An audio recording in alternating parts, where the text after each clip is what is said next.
자, 이번에 120페이지 이제 고전소설 5강, 아니 4강, 5강 이렇게 넘어가면 되겠지. 4강이 박지원의 호질인데 별표 쳐놓으세요. 개인적으로 엄청 중요시 여기는 작가입니다. 참고로 요령을 하나 가르쳐드리면 고전소설, 고전 산문이죠. 이제 고전 수필도 나올 수 있으니까 박지원 작품을 공부하시면 이건 필기 안 완전히 요령이라서 박지원 씨의 수필이 산문이 나오면 두 가지가 나올 겁니다. 수필이 나오든가 소설이 나올 건데 수필이 나왔을 경우에는 박지원 씨가 되게 표현을 참신하게 써요. 역발상이라고도 하고 약간 개성이 도드라진다라고 표현을 하는데 여러분들 박지원 씨의 수필 하나 배운 거 있는데 강 건너가는데 하늘 보니 무섭고 땅 보니 무섭고 이런 거 있어. 그거 뭐야? 작년 했는데? 하룻밤에 강을 9번 건넌다. 이야구 도하기. 그렇지. 소설은 권성구 애들 소설 배워. 수교야 졸지마 네가 진우야. 또 예영이한테 이럴 거야 새끼야. 자, 소설은 여기 권성구 애들은 무조건 아는데 장사 잘하는 놈 하나 나와. 개 잘해. 그냥 뭐 하면 다 성공이야. 그냥 장사 졸라 잘해. 허생전. 그렇지. 얘는 수능 끝나고 이제 1학년 때인지 2학년 때인지 모르겠고 아무튼 허생전 배우셨죠. 박지원 씨의 작품 이제 보세요. 그러니까 간접 연계를 다 준비시켜 드리는 거라고 이해를 하시면 돼. 박지원 씨가 쓴 소설이 이제 호질이 있고요. 배울 겁니다. 그 다음에 허생전은 여러분들이 배우셨고 기억은 안 나시겠지만 그 다음에 예덕선생전이라는 게 있어요. 뭐 선글자라는 인물 나오고 엄행수라는 인물 나오는 예덕선생전이라는 작품이 있고 또 하나 까먹네요. 양반전이라는 작품이 있고 박지원 씨가 소설을 주로 썼을 땐 거의 대부분 여러분들이 접하시는 소설은요.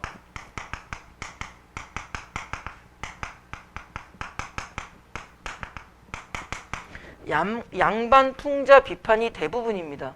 오늘 배우는 호질도 호가 호랑이 호자야. 어흥. 질은 질타하다. 비판하다라는 뜻이야. 호랑이가 비판할 거야. 질타할 거야. 누구를? 양반을.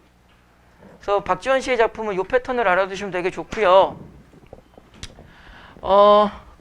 인물사건 배경을 잘 정리하시면 되고 여러분들 연계교재 전체적으로 한번 머릿속에서 잡아주시면 좋겠지. 나중에 선생님이랑 같이 7월달 8월달에 하기는 할 건데 미리 말씀드리면 두 가지를 중점적으로 좀 머릿속에 잡으세요. 어차피 지문 바뀌어요. 줄거리 간단히 기억하시면 좋고 근데 이제 줄거리도 좀 짧은 거는 되는데 긴 건 못하겠지. 아무튼 줄거리 간단하게 기억하시면 간단하게. 두 번째가 인물을 기억하시면 좋아요. 어떤 소설이든 인물을 중심으로 소설을 지문을 정리하면 기억이 되게 오래갑니다. 여러분들이 춘향전, 심청전, 흥부전, 놀부전 같은 경우 토끼전 전부 다 사실 인물을 잡고 인물의 행위를 기억하는 거야. 인물을 기억하시는 게 되게 좋아. 특히 이 작품 같은 경우는 전체 줄거리를 인물에 맞춰서 정리하기가 상당히 쉽습니다. 현대소설 1강 할 때 송준아 선생님이 뭐 가르쳐 드렸지? 이영식, 영채, 조병옥, 신여성 작품 뭐였지? 너가 왜 문학을 못하는지 알겠지? 문학을 노력을 안 해. 못하면 노력을 해야 되는데 노력을 안 하고 어떻게 해요? 이러면은 뭐 어떻게 재수해야지. 작품 뭐야? 우리나라 최초의 신소설. 그건 아니고 최초의 근대 장편소설. 이광수의 자살하는 애 막 살려주고 아우 속 터져 진짜. 이광수의 내용은 알아요. 무정. 내가 왜 제목을 물어보냐면 아주 높은 확률로 진행했던 작품들의 제목을 기억하는 애랑 기억하지 못하는 애랑 평소에 복습의 양이 차이가 생겨. 아주 높은 확률로. 그 제목을 기억하는 것만으로도 내용을 인지하고 있다는 뜻이 돼버리거든. 내가 내용을 설명하라고 물어볼 순 없잖아. 그게 자꾸 제목을 물어보는 거야. 알겠니 송준아? 이 털복숭이 같은 새끼야. 자, 이 작품도 인물을 중심으로 정리를 하면은요. 지문에 안 나오는 내용까지 다 가르쳐 드릴게요. 어떤 마을에 동리자라는 여자가 살아요. 졸라 예쁜 모양입니다. 그런데 과부야.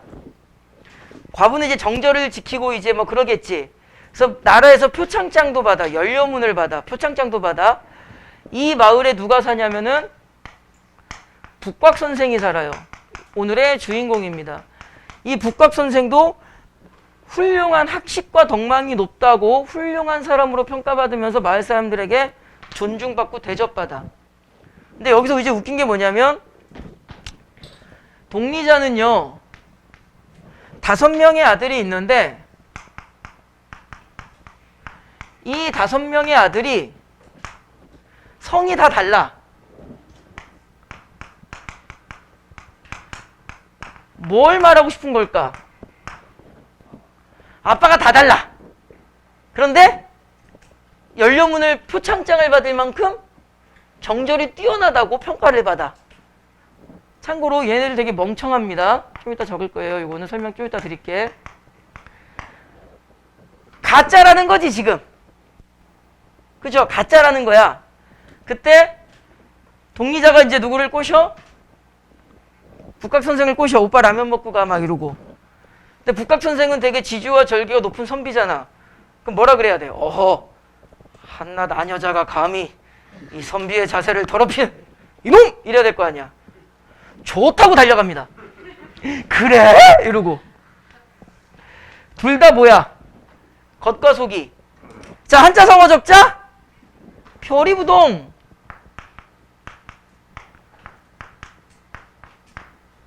그 다음에 위선, 아유, 화면을 자꾸 찍어야 되니까 이렇게 할게.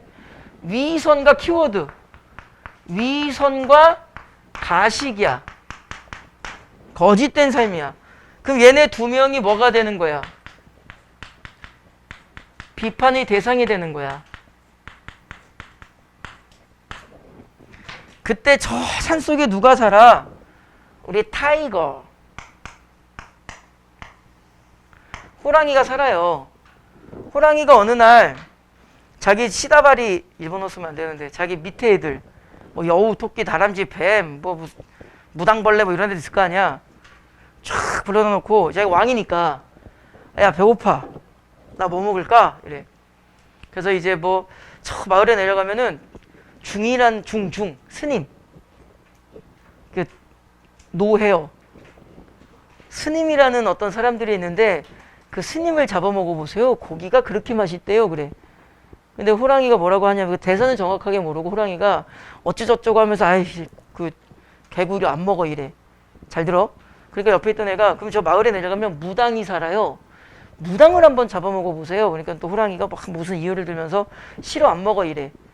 결국은 이게 숨어있는 내용이 뭐냐면 박지원이 누구도 비판하는 거야. 중도 비판하는 거고 무당도 비판하는 거야. 호랑이한테도 먹히지 못할 만큼 쓰레기 같은 새끼들이라고. 무슨 말인지 알겠죠? 그러다가 이제 여운가 뭐 누군가가 저 마을에 내려가면 선비, 양반, 사대부 집안 양반이 사는데 그 양반을 한번 잡아먹어 보세요. 그래. 그래서 호랑이가 그래? 하고 내려와. 내려왔는데 그 사이에 내려오는데 그 사이에 오빠 라면 먹고 가. 그래? 해가지고 밤에 찾아가는데 이제 뭐 요 되게 야한 구절이 하나 나와요. 근데 그걸 지금 설명할 수는 없고요. 상상하지 마. 이씨. 그렇게 무슨 비상식적인 야한 건 아니겠지. 그러면은 교과서에 실리겠냐. 그냥 평균치보다 살짝 위. 설명하기에 따라서. 자, 아무튼 하는데 이 5명의 아들이 어느 날 밤에 있는데 자기 엄마 방에 남자가 딱 앉아가지고 라면 먹고 가 오빠 이지를 하고 있는 거야. 그러니까 5명의 아들이 문 밖에서 가만히 들어보니까 이게 누구 목소리 같은 거야? 북각 선생 목소리 같은 거야. 그래서 야, 저 엄마 방에 저 북각 선생 있는 거 아니야? 그러니까 옆에 있던 애가 야, 그 사람이 어떤 사람인데 이 야심한 시간에 엄마랑 라면 먹어. 말도 안 되는 소리 하지 마. 그러니까 옆에 있던 애가 여우다. 100년 묵은 여우가 무슨 구미호, 나루토 차크라를 써가지고 이거 변신한 거야. 그 저 여우를 잡아먹으면 무슨 뭐 투명망토도 얻을 수 있고 우리 되게 좋을 것 같아. 차크라를 우리가 흡수할 수 있어. 야, 잡아먹자. 그래가지고 몽둥이를 딱 들고 방문을 딱 열고 이 여우 새끼하고 존나 패. 북각 선생 뭐 해야 돼? 도망가야지. 북각선생은 몹시 놀라 뺑소리를 치면서 왜 저렇게 나왔는지 알겠죠? 치면서도 남들이 자기를 볼까 두려워하였다. 왜? 가오가 있으니까. 이것이 그 야심한 밤에 그 과부네 집에서 하다가 지금 쫓겨난 게 이게 좀 가오가 떨어지지. 충분히 이해되죠? 그래서 이게 뭐 어떻게 하는 건지 모르겠는데 다리를 들어 목에 걸치고는 귀신처럼 춤추고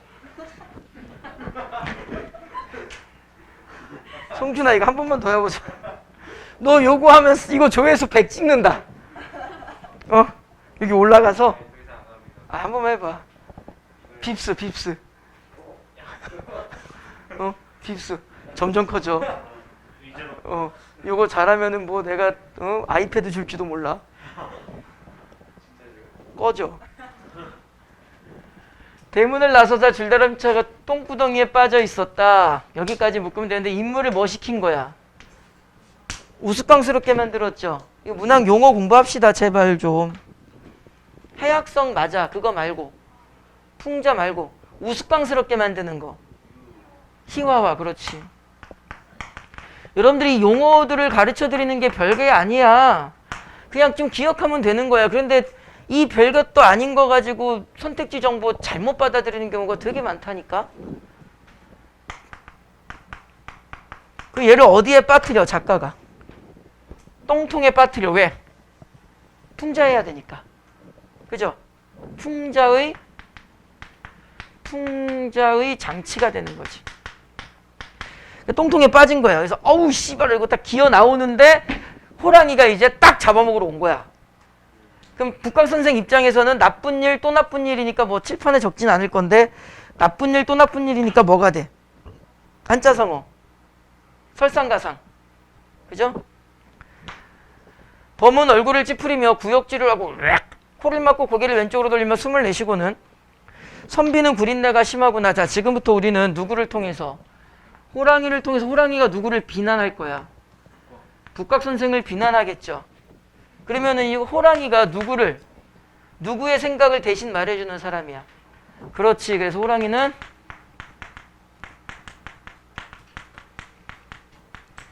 작가의식을 대변할 거고 북각선생은 위선과 가식의 양반층을 말하는 거겠지. 그지? 그래서 이제 비판할 거야. 그럼 비판의 내용이 이제 몇 가지가 나오는데 하나씩 적으면서 여기를 채우면서 지문을 함께 볼게요. 여기서부터 하면 되겠다. 선비는 구린내가 심하구나. 아우 똥냄새. 얘는 그냥 똥냄새라고 해석을 해도 내용 해석에 오류 전혀 생기지 않겠죠. 그죠? 근데 내용을 한 걸음만 더 들어가 보면 결국은 양반을 풍자 비판할 거야. 사대부. 선비를 풍자 비판할 거야. 그래서 선비의 타락을 조롱하는 걸로 해석을 할 수가 있죠. 수능에 잘 사용되는 용어는 아니지만 이렇게 사전적 의미 그대로 해석을 해도 되고 숨겨진 뜻으로도 해석을 해도 돼. 이럴 때 우린 무슨 법이라고 하죠? 그냥 있는 대로만 해석해도 되고 다른 뜻으로 해석해도 돼. 이럴 때 무슨 법? 중복된 의미를 지닌다. 중복된 의미를 지닌다. 해서 중의적 표현이라고 합니다. 잘 안 나와요. 화면 좀 올립니다. 북각선생이 머리를 조아리고 기어와서 3번 절하고 무릎을 꿇고 왜? 살아야지. 범의 호랑이 덕이야말로 지극하다 하겠습니다. 대인은 훌륭한 사람은 호랑이의 가죽을 본받고 왕은 호랑이의 걸음걸이를 본받고 사람들은 호랑이의 효성을 본받고 군인, 장수는 그 위험을 본받고 바람도 일으키고 구름을 일으키고 오 대박 졸라 멋있어요. 존멋. 하계에 사는 이 미천한 신하는 자신을 낮춘 거죠. 왜? 살아야 되니까. 이거 비굴함이죠. 비굴함. 감히 아랫자리에서 모시고자 합니다. 정말 저런 생각을 하지는 않을 건데. 그죠? 이거 왜 이런 거야? 살려고. 그죠? 진심일까? 아니죠. 아첨아부하는 거죠.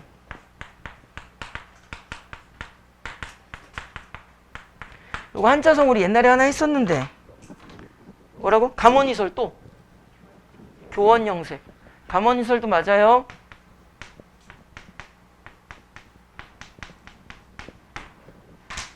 하여자 범은 이렇게 꾸짖었다. 자, 지금부터 북곽 선생이 잘못하는 거, 호랑이가 욕하는 게 전부 다 모여서 어디로 들어오는 거야? 양반 사대부 비판하는 작가의식으로 들어오는 거야, 지금부터. 자, 첫 번째, 양반 새끼들이 어떻게 살더라? 아첨하면서 아부하면서 살더라. 어떻게 산다냐? 가식과 위선의 삶을 산다. 됐죠? 두 번째, 가까이 오지 마라. 예전에 듣기를 유는 유라 하더니 선비는 유 뒤에 보세요. 무슨 뜻이야? 송준아? 유 뜻풀이 나왔잖아. 무슨 뜻이야? 선비는 아첨을 그렇게 잘하는구나. 이거 똑같은 소리인데 뜻은 다르지. 뭐라 그래? 동음 이의 어를 통해서 말장난한 거 우리 뭐라 그러고? 언어유. 그렇지. 언어유의라 그러고. 언어유의는 언제나 무슨 성을 지니고, 풍자는 언제나는 아니지만 풍자와 해약성을 지니고. 됐죠? 화면 좀 더 올릴게요.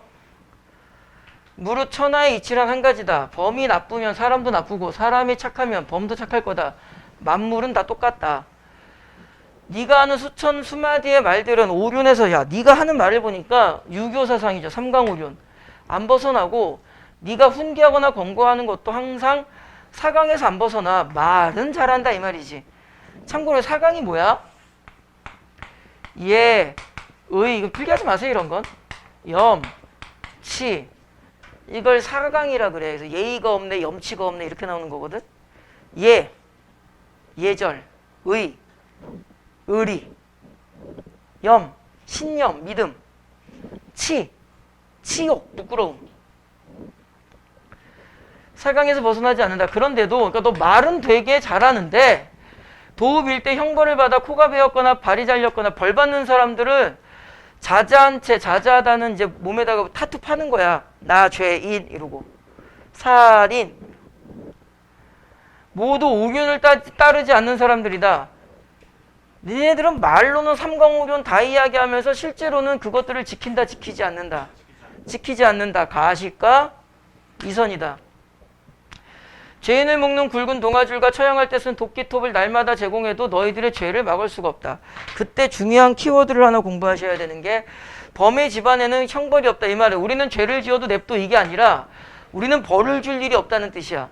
다시 말하면은 범은 인간을 비판할 때 뭐랑 자기랑 인간들을 뭐 한 거야? 비교한 거야. 범과 인간을 반대로 놓은 거야. 반대로 놓는 걸 두 글자로 뭐라 그래? 대조 대비시킨다고 하죠. 요거 꼭 기억하셔야 돼. 대조 대비잖아. 니네들은 그따위로 살지 우리 호랑이는 그렇게 안 살아. 대조 대비 꼭 기억하셔야 돼요. 요거는 범은 나무나 풀을 먹지 않고 벌레나 물고기를 먹지 않는다. 니네들은 다 처먹는다 이거야. 자, 두 번째, 인간들은 뭐다? 탐욕, 물질주의. 하지만 우리 호랑이는 그러지 않는다. 그 다음에 누룩으로 빚은 술과 같이 풍기를 물란하는 것을 즐기지 않는다. 니네들은 물란한 삶을 산다. 술 취해가지고 허랑방탕하게 산다. 쾌락을 추구한다. 우리는 그렇게 살지 않는다. 새끼를 베거나 알을 품은 하찮은 생물들에게 잔인하게 굴주다. 니네들은 잔인하다. 사는 음식 때문에 남과 다툰 적이 없다. 니네들은 맨날 싸운다. 탐욕적이다. 음식 가지고 싸운다. 탐욕적이다. 어떻게 읽는지 알겠죠? 호랑이와 대조된다는 점을 잘 기억하셔야 돼. 그 다음에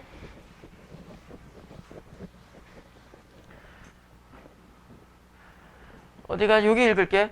범이 우리가 호랑이가 노루나 사슴을 잡아먹으면 너희는 범을 미워하지 않아. 그냥 잡아먹었나 보다 이래. 근데 우리가 말이나 뭘 잡아먹으면, 소를 잡아먹으면 개 난리를 쳐. 그런데 말이나 소 또는 노루나 사슴은 전부 다 뭐야? 동일한, 다 같은 동물이야. 근데 왜 니네들은 말, 소 잡아먹으면 난리치고 노루, 사슴 잡아먹으면 가만히 있어? 그 이유가 나와. 노루나 사슴은 사람들에게 아무런 은혜가 없으면 우리가 노루나 사슴 가지고 뭘 하는 건 아니야. 근데 말이나 소는 우리가 살아가는 데 필요하죠. 그러니까 말이나 소는 너희에게 공로, 실생활에 도움이 되기 때문이 아니겠느냐. 이 말은 세상의 만물을 평등하게 보는 게 아니라 어떤 기준으로 본다는 거야. 내 삶에 실제적으로 도움이 되냐 안 되냐를 기준으로 본다는 거죠. 이기적, 이해타산적. 이해타산적이라는 게 무슨 뜻이야? 필요하면은 그래 좋아 이러고, 필요 없으면 꺼져 시발로마 이렇게 된다고. 하지만 만약 말이나 소에게 수료를 이렇게 하며 이렇게 다 정성이 없으면, 그러니까 말이나 소가 이제 쓸모가 없어지면 이 말이야. 어떻게 할 거래? 우리는 도살하여 부엌을 다 잡아먹어 버린대. 뭐야 결국 이기적이고 이해타산적인 거야. 필요할 때만 좋다고 하는 거죠. 쇳불이나 말의 갈기조차 남기지 않는다. 그런데도 마침내 또 나의 노루나 사슴까지 침탈하여, 그래놓고서는 니네들은 이제 산에 있는 노루, 사슴까지 또 잡아먹어. 그러니까 나는 산에서도 먹을 게 없어. 그럼 내가 니네라도 잡아먹어야 되지 어떡하겠냐 이 새끼야. 이러고 있는 거야. 무릇 자기 것이 아닌데도 가지는 것을 뭐라고 한다? 도둑질할 때 도자야. 생물을 잔인하게 해치는 것을 적이라 그래. 그러니까 여기다 아까 빼먹고 안 썼는데 잔인함. 다 잡아먹는데. 이거 합치면 뭐가 돼? 도적. 그러니까 인간이 도둑처럼 살고 있다 이 말이 되는 거고요. 나머지는 그냥 뭐 별 내용 없어. 읽어버리시면 돼요. 심지어는 돈을 형님이라 부르거나 이런 거 같은 경우는 이제 물질주의다라고 이해를 하시면 되고요. 아내를 죽이고 장수 자리를 얻으니 이거는 중국 고사예요. 그 장군 이름을 까먹었는데 그냥 고사 인용한 겁니다. 나머지는 필요 없고요. 그 다음에 범은 한 번도 표범을 잡아먹은 적이 없다. 우리는 동족을 해치진 않는다. 근데 니네들은 동족도 해친다 이 말이야. 가장 중요한 게 뭐라고? 대조. 그래서 대조라는 것을 염두해서 어떠한 풍자 비판의 내용을 도출하고 있는가를 잘 이해를 하셔야 돼. 알겠죠? 꽤 더 긴데 이제 여기까지 지문이 나온 거고요. 그 다음에 그 아래를 보시면 북각 선생은 경의를 표하기 위해 일어났다가 넙죽 엎드리고 무서워서 고개도 못 들어. 맹자에 아무리 추악하게 생긴 사람이라도 목욕 제기하면 하나님께서 제사 지낼 수 있다는 말을 했었으니 그냥 살려주세요 이거지. 약간 비굴함. 근데 아무런 말이 없는데 호랑이 간 거야. 동쪽이 훤히 밝았다. 뭐가 돼? 좀 올리자. 시간 경과. 이런 거는 뭐 그냥 단순 분석이니까. 그죠? 그때 누가 등장을 하냐면 어떤 농부가 등장을 합니다. 이 농부는 이제 보통 두 가지로 해석을 하는데 아침 일찍 일어나서 열심히 일을 하시는 분이네. 근면성실. 그럼 누구랑 반대라고 보면 돼? 가식과 위선으로 살아가는 북각 선생과 반대라고 보면 되죠. 그 다음에 얘가 뭐라고 이야기를 하냐면은 너 어디에다가 그렇게 제사 지내? 경배 드려? 하니까 이따위로 이야기를 해. 대충 어떤 내용인지 몰라도 되고 결국엔 자기 반성을 하는 건 아니죠. 그죠? 이게 마지막까지도 뭐 하는 거야? 자기 합리와 위선을 떨고 있네. 그래서 이 농부는 두 번째 어떤 역할을 한다고 보는 거야? 북각 선생의 위선을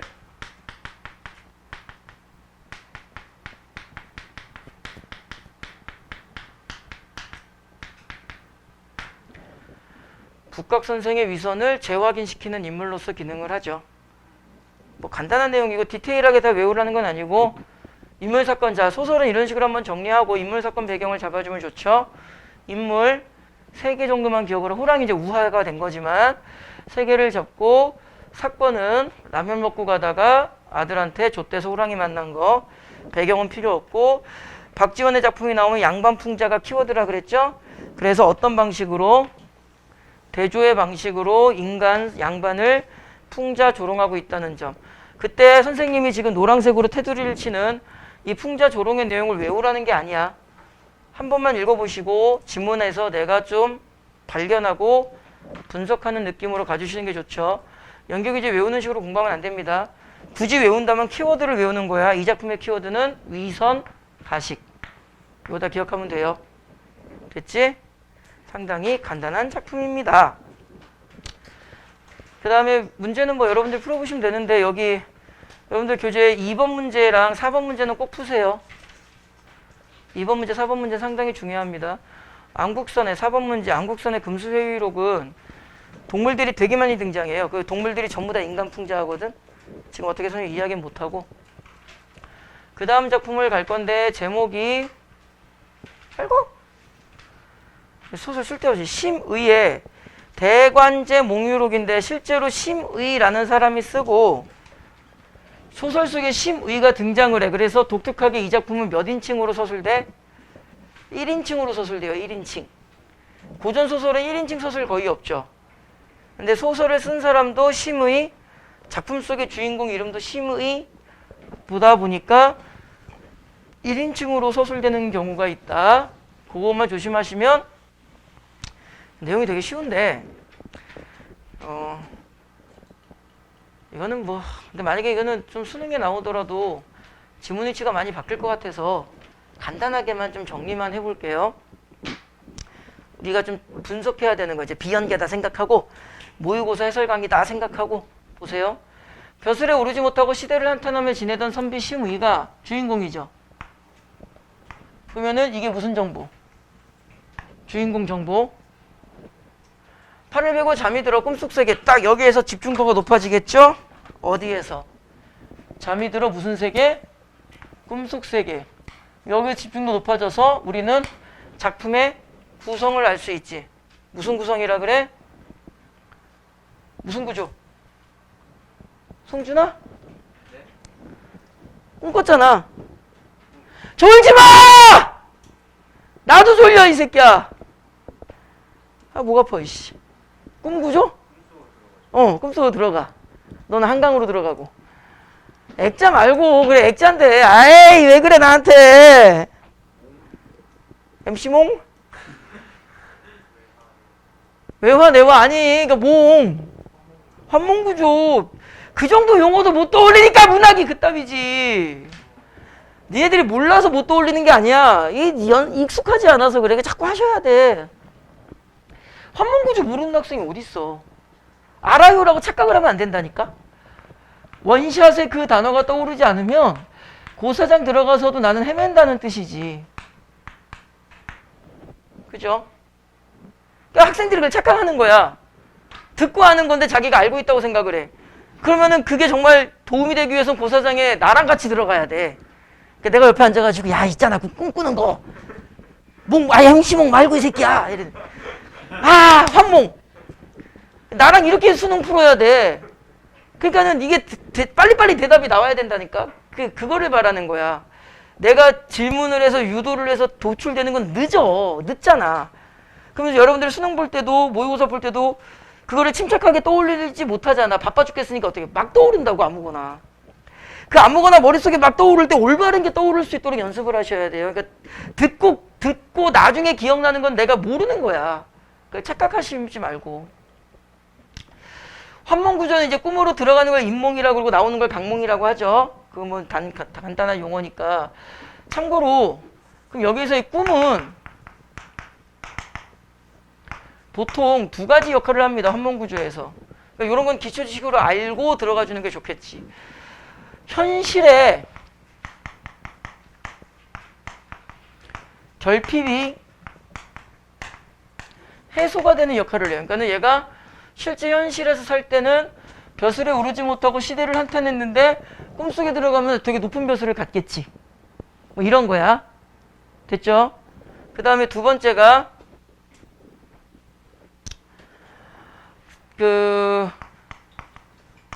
깨달음의 매개체로서 꿈을 꾸면서 이제 꿈에서 깨어난 후에 인생 족같구나 뭐 깨닫는다고. 깨달음을 얻게 되는 거야. 성찰의 매개체. 다시 말해 이게 주제의식이 구현되는 역할을 합니다. 그리고 이게 지금 선생님 유튜브 촬영하는 거라서 이렇게 가르치면 안 되는데 어차피 뭐 댓글도 달 수 없는 동영상이고 뭐 애들 많이 보지도 않으니까 이건 좀 알아두셔야 되는 게 몽자료가 있고요. 몽유록이라는 게 있어. 지금 선생님이 가르치는 대로 공부하면은 조금 잘못 가르치는 건데 그래도 일단 기억하고 이미지 잡기는 좋으니까 어떻게 가르칠까? 이렇게 할 거야. 몽자유는요, 현실과 꿈이 연계가 안 돼요. 여러분들 구운몽 알죠? 구운몽은 꿈은 꿈이고 그냥 깨면 깬 걸로 또 끝나잖아. 그런데 몽유록은요, 현실과 꿈이 연계가 됩니다. 이게 어떤 느낌이냐면 승준아 꿈에 어디 갈래? 바닷가 용궁에 갔어. 거기 갔는데 이제 용왕이랑 이제 뭐 매운탕 끓여 먹고 놀고 있는데 갑자기 인어공주 용왕의 딸이 지느러미를 포덕포덕거리면서 승준이한테 와가지고 오빠 내 스타일이야. 어우 저 털 봐. 막 이러고 오빠 나랑 결혼해줘 그래. 근데 송준이가 딱 보니까 인어공주 졸라 섹시한 거야. 막 비늘도 예쁘고. 그래서 기다려. 내가 저 육지에 가서 그 부모님이랑 이제 하직 인사 드리고 그 뭐 다 정리하고 돌아올 테니까 좀만 나 믿고 기다려줘. 이러고 딱 가는데 인어공주가 오빠를 어떻게 믿어? 다시 돌아온다는 증표를 보여줘. 그러니까 송준이한테 어떻게 보여줄까? 오빠의 다리털을 다 밀어줘. 해가지고 브라질리안 왁싱을 해가지고 더러워. 인어공주한테 주고 이제 인어공주한테 주고 꿈에서 딱 깼어. 근데 그냥 깬 걸로 끝났어. 그냥 꿈이었네. 이러면서 끝났으면은 그게 몽자유인데 꿈에서 딱 깨면서 꿈이었네 하고 화장실에 이제 딱 들어갔는데 온몸에 털이 브라질리안 왁싱 다 돼 있어. 그럼 어떻게 되는 거야? 현실의 요소가 연동되죠. 이게 몽유록이야. 어떤 차이인지 알겠지? 오늘 우리가 지금 읽고 있는 거는 몽유록이야. 조금 이따 이제 몽유록의 근거를 좀 찾아볼게요. 여기까지 이해가 됐죠? 원래 이렇게 단순하게 이야기하면 안 되고 좀 더 복잡한데 개념만 살짝만 잡으라고. 천자, 왕은 최치원, 을지문덕, 이규보, 이재현, 이색 이 전부 다 실존 인물입니다. 약간 리얼리티를 추구하는 소설이죠. 그래서 1인칭으로 쓰여져 있어요. 요게 포인트야. 이 작품은 좀 다 읽어보셔봐야 별로 소용이 없어요. 잠깐만 왜?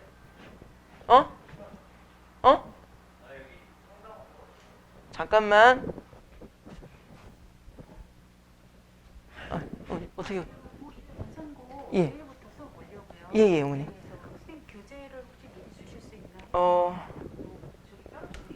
준비할 건 없고요. 저희가 요 교재를 쓰는데 요게 이제 기본 개념을 배우는 교재예요.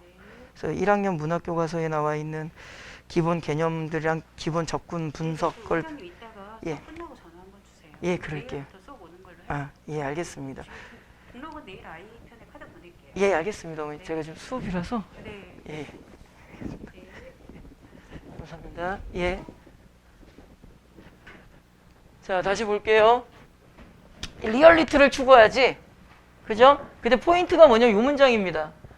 유명한 문인들이 맡고 있는 왕국이다. 요 문장이 중요해. 옛날에 우리가 양반이라고 하죠. 양반이 뭐야? 두 개의 반이야. 문반, 무반. 문반이 뭐야? 문과. 그 과거 시험 봐가지고 과거 시험이 지금의 이제 뭐 약간 논술 전형이지. 맞잖아. 그래서 문과. 무반은 뭐야? 예체능. 이과. 그 기술, 뭐 장영실 이런 그 공돌이들. 이거 또 괜히 이과생들한테 혼날라. 야, 세상은 문과가 지배한다는 말이 있어. 조선시대 때 신문제도가 사농공상이잖아. 이과가 어디에 들어가? 상에 들어가, 상. 공에 들어가, 대장장이, 기술자들. 하층민이야. 현실 그래, 조선시대가 아니라서 안타까운데 문과 손 들어봐. 그래, 우리가 세상에 몇 명 없네? 그래, 너 영희정하고 너 좌희정하고 너 뭐 할래? 노비? 자, 아무튼 사실 현대사회는 이제 문과가 너무 취업이, 문과가, 근데 여러분들 오해하지 마세요. 문과가 취업이 안 되는 건 맞는데 이과가 더 잘 된다는 뜻은 아닙니다. 단순하게 보시면 안 돼요. 문과가 되게 취업이 안 되는 게 맞아. 그럼 단순하게 이과는 취업이 잘 돼? 이과도 잘 안 돼요. 그 정말 내가 기분 나쁘게 듣는 단어 중에 하나가 중소기업을 이제 욕을 섞어서 무슨 소기업이라고 하거든? 말하기가 좀 뭐해가지고 너네들이 생각하는 그 글자입니다. 이렇게 시옷 받침인지 지읒 받침인지 붙여가지고 이게 중소기업이 무너지면 국가 기반이 많이 흔들려요. 당연하잖아. 대기업이 대기업일 수 있는 이유는 밑에 중소기업이 있기 때문에 그래. 근데 이제 이거 기피 현상이 큰데, 물론 이제 중소기업 자체의 문제도 있지만 그냥 알고는 계세요. 뭐 이과라고 취업이 잘 되는 건 아니에요. 보통 중소기업이나 이런 부분에서는 이과생들을 많이 뽑으니까 이제 그런 것까지 했을 때 전체 취업률은 이과가 높지만, 여러분들 흔히 말하는 뭐 대기업까지는 아니더라도 상상 속의 어떤 그런 직업, 여러분들이 대학을 졸업하고 군대를 갔다 오고 대학을 졸업하고 27, 8때 여러분들의 모습이 떠오른다면 그 직업들이 꼭 이과가 더 멋있는 회사에 근사한 직업을 갖는 건 아니야. 준비를 하시는 거예요. 문과건 이과건. 자, 지방대 기계공학과 나온 애가 있고 서울대 국문학과 나온 애가 있어. 누구 뽑을 거야? 그렇지. 그 직업이 뭔지 내가 얘기도 안 했는데 너희들은 서울대 뽑을 거야. 그치? 그게 우리나라잖아. 그러니까 뭐 문과가 취업이 안 된다고 해서 이과가 더 잘 되는 건 아닙니다. 공부하시고 준비하세요. 그런데 조선시대 때는 양반에 좀 세력 다툼이 있었어. 그래서 문인정치라고 하고 무인정치라고 하거든요. 그러니까 무과를 중심으로 다스려야 된다. 문과가 중심으로 다스려야 된다. 얘는 유명한 문인들이 다스리는 왕국이죠. 여기에 이제 뭐가 들어있는 거냐면은 작가의식이 들어있는 겁니다. 문인 정치 기반의 국가. 그러니까는 작가는 무인보다는 문인이 정치를 해야 된다라고 보는 가치관을 가지고 있는 거지. 됐죠? 그 다음에 얘가 이제 심의 또한 천자의 총애를 받고 금자광록대부 벽부학사, 그냥 직급 이름이겠죠 뭐. 현실에는 벼슬에 이르지 못했는데 그래서 꿈이 뭐라 그랬어? 현실의 결핍을 해소하는 역할을 한다고 기침하면 안 되는데. 밑에 내용은 이제 여러분들 읽어보시면 별 내용이 없어요. 인물사건 배경으로 정리해보면은 여기서 이제 별난이 누구냐면은 듣기만 해도 되고 이건 안 적으셔도 돼요. 조금만 적어드릴까 그냥? 뭐 나중에 또 아무것도 안 적혀있으면은 힘드실 것 같아서.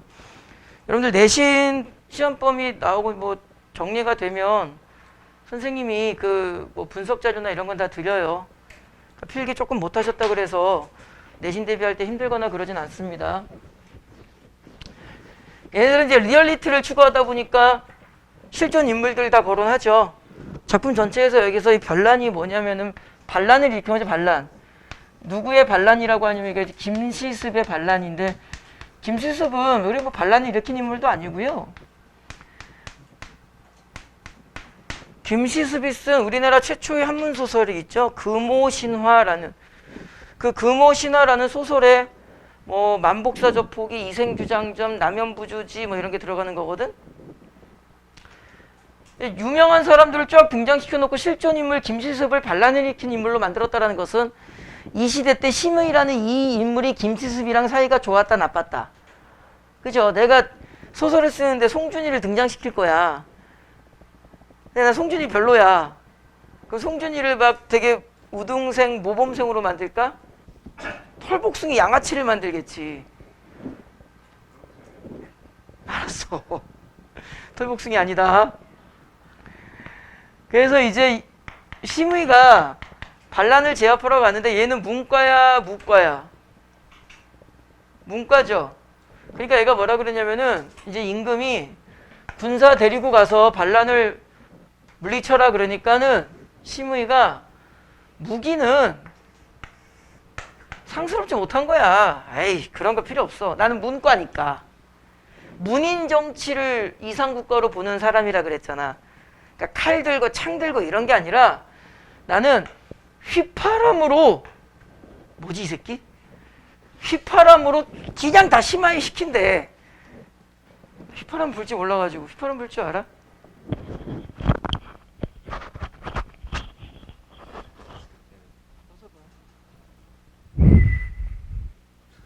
타이어 바람 빠지는 소리가 나. 자기는 휘파람 불면 다 심하게 된대. 일본어 쓰면 안 되는데, 그죠? 아까 될 때 불지, 씨. 네. 그래서 자기는 무인보다는 문인을 더 소망하는 게 나타났고요. 여기에서 휘파람을 분다는 말은 진짜로 뭐 휘하고 휘파람 부는 게 아니잖아. 그 문과로서 여기 읍졸이라는 단어를 봤을 때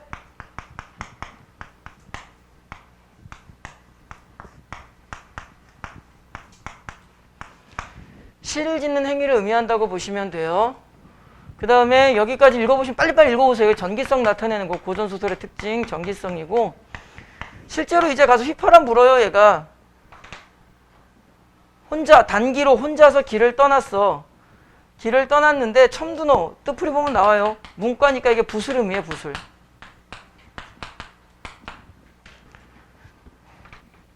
가가지고 얘가 길을 도두어 휘파람을 부니까 적은 용기를 잃었고 2번 불었더니 10,000명의 기병이 도망갔고 3번 불었더니 뭐 안개가 일어나고 무슨 말도 안 되는 개소리 하고 있어.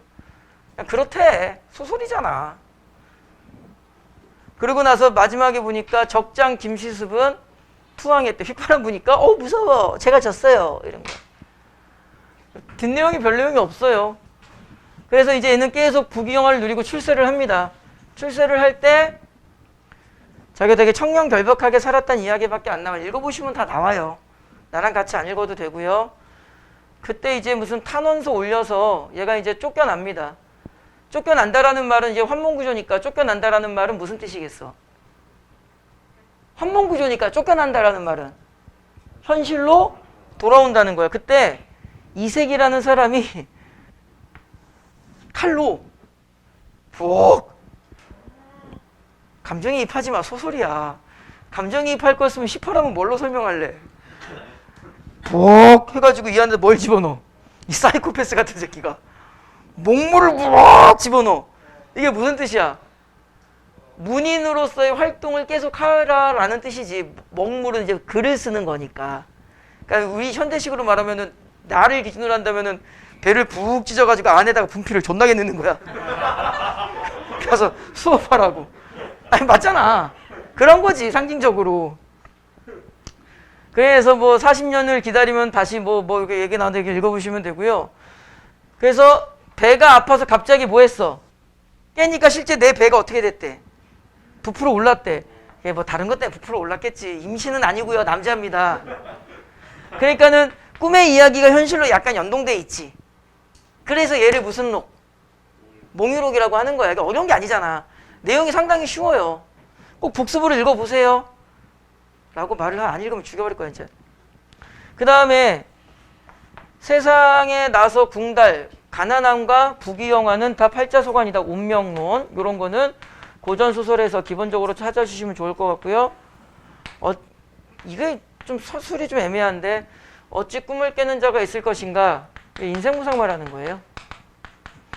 다른 말로 이제 일장춘몽이라고도 하죠. 우리의 삶은 한바탕 꿈과 같구나 라고. 그럼 뭐 뒷문장은 읽어버리면 끝. 1인칭으로 구조화되어 있다는 점 조금 독특하고 내용은 얘는 수능이나 모의고사에 나온다 하는데 지문은 좀 많이 바뀔 겁니다. 그래서 기억하실 만한 건 없고요. 그냥 문인 정치를 추구하는 느낌? 그것만 기억하시면 되고 소설을 이렇게 읽은 다음에 인물 사건을 좀 인물 중심으로 정리해봐. 인물 누구밖에 없어. 심의.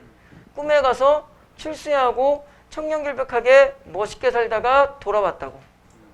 그 디테일한 내용은 이제 지문이 바뀌면 우리가 그 자리에서 판단을 해야지. 됐죠? 까지 해서 고전소설 5강도 마칩니다.